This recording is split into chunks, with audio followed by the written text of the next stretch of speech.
esteemed partners of the media, Nigeria's fourth estate of the realm, we thank you most warmly for the opportunity to address you today on this very important subject matter. We are, as you have been told, a cohort of civil society organizations with strong interest in legislative governance as an instrument for elevating the office of the citizen to its rightful place in our country. This cohort comprises CSOs working on various governance teams. Its members are united by the need to promote legislative accountability and healthy partnerships for the common good of all Nigerians. We have decided to organize around a seminal and exclusive midterm reporting of the National Assembly delivered by order paper since July 2021 till date. We hold the view that constructive engagements with the National Assembly can result in productive partnerships in the common interest of citizens. As civil society groups, we hold a mandate of constituents and citizens to mount oversight over those elected into public office. We also acknowledge that legislators are elected by citizens to promote their interests. There is therefore a convergence in the roles we as civil society play with those played by members of parliament. Accordingly, we believe that both spectrums can collaborate and partner together instead of maintaining adversarial relationships.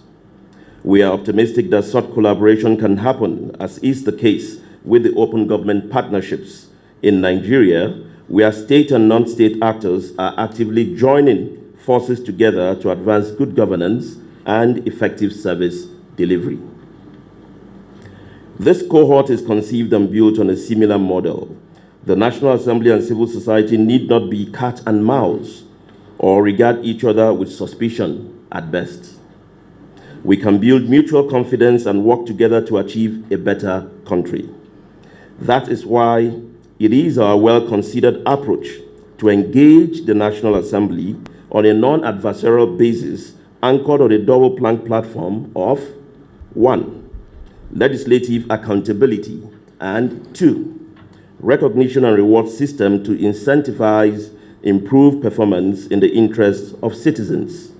In other words, while we will be, on behalf of citizens, asking informed questions and demanding answers on the performance of elected representatives, we will also be happy to spotlight and thumbs up impressive service delivery by legislators and legislature. In this regard, this cohort will be relying on and guided by the extensive signature stewardship appraisals of members of the National Assembly of Nigeria, undertaken by order paper. In fact, we hereby place on record that the inspiration for organizing this cohort came from the objective, incisive, and impactful midterm reporting of the Night Assembly by the organization, which generated widespread citizens' interests. This cohort is designed to take advantage of the increased sensitization created among constituents and citizens on how representatives in Parliament are delivering on the mandate given to them. We have chosen this two-pronged approach because we believe that performing and productive legislatures are a critical component in a country's overall governance framework and are fundamental to promoting effective service delivery to citizens. As you already know, the legislature is constitutionally mandated to fulfill 3 core functions, viz. Representation, lawmaking, and oversight. We believe strongly that achieving the governance goals of accountability, transparency, and democratic service delivery are directly related to the performance of these 3 functions. We are excited to note that citizens have taken notice of the bills, motions, and petitions pushed through in the Senate and House of Representatives, as objectively and comprehensively reported by order paper. It is noteworthy that the appraisals were not just about the numbers, but very significantly, about the quality and progression of these legislative instruments. As the 2023 elections approach, we trust that citizens to use these stewardship appraisals to demand accountability from members of the Night Assembly and engage in associated conversations during the campaigns. In this regard, the cohort will be working closely with Order Paper to strengthen the objective criteria and standard metrics used in measuring the performance of legislators as we approach the third year and final year of the Assembly. And that is why we have said to you that this is actually a call for partnership, for increased collaboration to make sure that this is not just us as CS, because you are also CS, you are also civil society. I mean, a non-state actor is invariably a civil society, actor, When we speak of incentive, really, I think I just wanted to clarify that. The idea is not really to give to them what they already have. Currently, civil society, generally speaking, offer lots of incentives, to the legislature in terms of capacity building, in terms of even resourcing committees, resourcing even individual lawmakers, not in terms of Naira and Kobo. But this is a lot of contribution by non-state actors, by civil society. So these are the kind of incentives that we're talking about. And we are saying, in doing this, we want to be constructive and organized. So if you truly deserve those incentives, you'll get some more. We don't want to offer incentives or continue to offer incentives to individuals and committees that are not delivering on their mandates, that are laid back and have nothing to show, for these contributions. So that's the kind of incentives we are looking out for, And basically, we invite you to join us on this. It's by no means a small piece of work.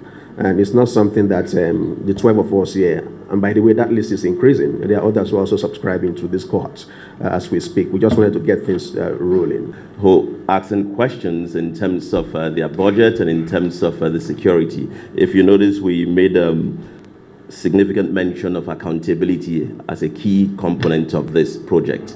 And so the whole idea is working with the media and all of us working together. We intend to work constructively to hold the National Assembly members, legislators accountable so that they are able to respond in the manner that they ought to citizens. One of the key things that this will hope to do is to include engaging with the leadership of the National Assembly on critical governance themes like electoral reforms, constitutional amendment, anti-corruption, which you talked about, public finance management in one of your questions, and this is in the last paragraph, and amongst others such as gender mainstreaming. I mean, that's also another key conversation to be having right now that we're looking at constitutional review amendment amongst other engagements with the legislators. And again, we said we'll also be co-opting the media as partners. So it's a win-win situation. You are part of this conversation. We cannot have structured, consistent conversation on these matters without you leading the forefront because you're frontliners. So it's our duty. It's a collective drive with both the media and the civil society. To want to engage the National Assembly on certain issues that Nigerians are concerned about shows that we have taken a step further than where we have been working from. And then this engagement, not only are we going to have issues around accountability, but we're going to have accountability from an informed perspective, informed stance, that we're in the premises of the National Assembly talking to the press corps of the member of the National Assembly goes a long way to show that we want to work from inside. We want to be part of this platform. That what we need to do is to engage them in such a way to get the information, and we need you to put it out there for Nigerians. The 11 or 12 of us here, no matter how much information, factual information we have, without you putting it out there correctly to Nigerians, there is to an extent that we can go. And finally, just to say that this, the collective work we have here, different civil society organizations with the different areas, electoral reforms, extractive transparency. So you're going to have experts in their own work coming to engage the members of the National Assembly. And on the area of incentives, it's about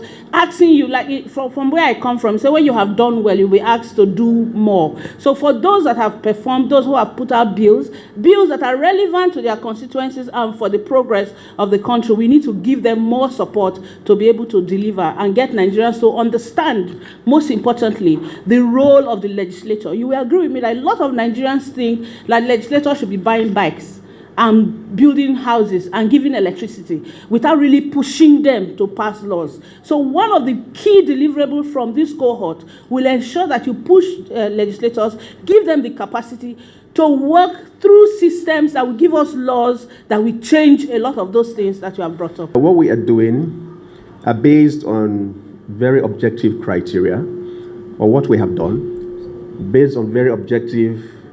There was something in the text that we read, that none of the work that we have done has been validly challenged by anybody. Not one of the 469 members of the National Assembly. Dear colleagues, this is our project. We agree no less with the Speaker when he said that, of course, bills making is not the only function. He's right. But the full story is that there are other core functions. And let me also make us realize or reminded that bills sponsorship is not actually the true story. And that is what we have done. It's not enough to have a number of bills. An individual has 75 bills in 2 years. Really? Good, great. Thumbs up to you. What is the content of those bills? What is the progression of those bills? You all know that a bill, the process has at least three processes before it becomes law, if not more. So we have seen a propensity for certain lawmakers to just sponsor bills and have them dumped. And so we also developed what we call a bills dumping index, right?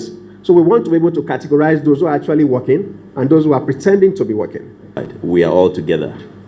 So the questions you're asking is the questions we are asking. The concerns you have is the concerns we have. You as watchdog, you're trying to make sure that these elected officials, public officials, function in a manner that they serve the citizens. We should always remember it's about the citizens. We've forgotten about that in this country. Everything comes down to citizens. The ordinary people who are neglected out there. That is why these people were elected, to represent them. Okay mentioned about bills dumping. The focus really is to be able to identify that you're not just making laws, but you're making what we call technically high-impact legislation. In other words, laws that impact directly the lives, the welfare, the safety, the security, the well-being of citizens. It's about elevating the lives of citizens in Nigeria. That is at the heart of it. And we need to understand that because of the significance of this work, like Oke has said, there will be pushback. Of course, there will be pushback. So if somebody tells you that, oh, don't mind these people, they are partisan. When in a democracy, you have freedom of speech. But the question you should ask, sir, you say they are partisan. Can you let us know why they are partisan? Can you give us information? What information do you have? What makes you think they are partisan? What have you found? What have you heard? Anybody can say anything. It doesn't make it true. It doesn't make it true. This is just a case of giving a dog a bad name in order to discredit it and whatever. This is a business where you deal with facts, not hearsay. So if you want to criticize, we have made this statement. Look at the fact and say, no, this information is wrong. We went to Ministry of Information. We went here. We went there. This is the correct data. We went to this place. This is the correct. Argue with the facts. Argue with the data, not the organization. Because what we are putting forward is information, which you, the media, they, the National Assembly, any citizen can check and confirm, is this information correct or is it false? So somebody making the allegation that, oh, they are partisan, it hasn't said anything actually. Because as you know, I'm not a lawyer, but proof is for you who allege. You allege they are partisan, okay, provide the proof. What have you seen? What have you heard? What have you produced to show that they are partisan? So please, the point I'm trying to make is don't take those statements seriously. I think our country is at a crossroads where we have to begin to become very serious about what we do.